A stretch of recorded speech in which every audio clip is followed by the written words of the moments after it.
So for number 4, again, these are the formulas and the conversions that I have. The first thing I always want to do is check to see if I have any degrees Celsius. And if I do have any degrees Celsius, I'm going to add 273 to them to get it to kelvins. Okay, so just doing a quick glance, I have two different values that are in degrees Celsius, the 18 and the 23. So 18 degrees Celsius, if I add 273 to that, I get 291 kelvins. For the second one, if I add 273 to 27 degrees Celsius, I end up with 296 kelvins. I also have this here, just kind of looking, and I want to kind of like just point out that I have that. And as I'm reading through it, kind of think, where does that fit in with everything else that is here? Okay, so a sample of helium has a volume of 521 liters at a pressure of 75 centimeters mercury and a temperature of 291 kelvins. When the temperature is increased to 296 kelvins, what is the volume of helium gas? So we still have a gas law problem where we are only examining the changes in temperature and volume.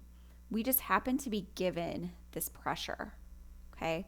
So for this problem, pressure is irrelevant because you notice how in the second, like in the changed instance, we have no mention of pressure.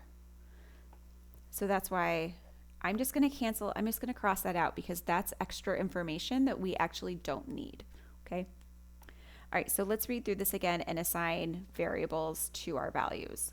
So the helium has a volume of 521 liters with a temperature of 291 kelvins. So I'm just going to fill those in. So 291 kelvins when the volume is 521 liters.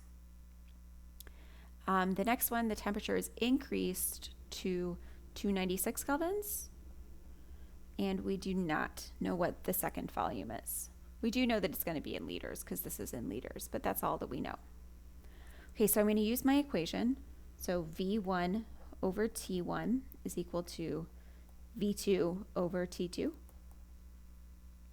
I want to solve for for V2, volume 2.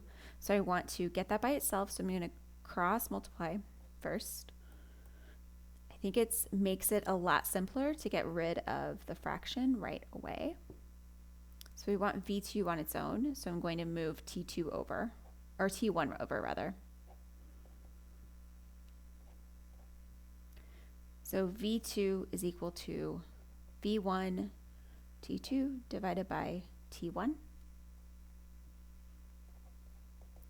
So for V1, I have 521 liters. For T2, I have 296 kelvins. And for T1, I have 291 kelvins. Kelvins is in the numerator and denominator, so kelvins cancels out. So 521 times 296. And then I hit equal sign and then divide that by 291. And I end up getting 529.95 liters. Again, always round to the 100th.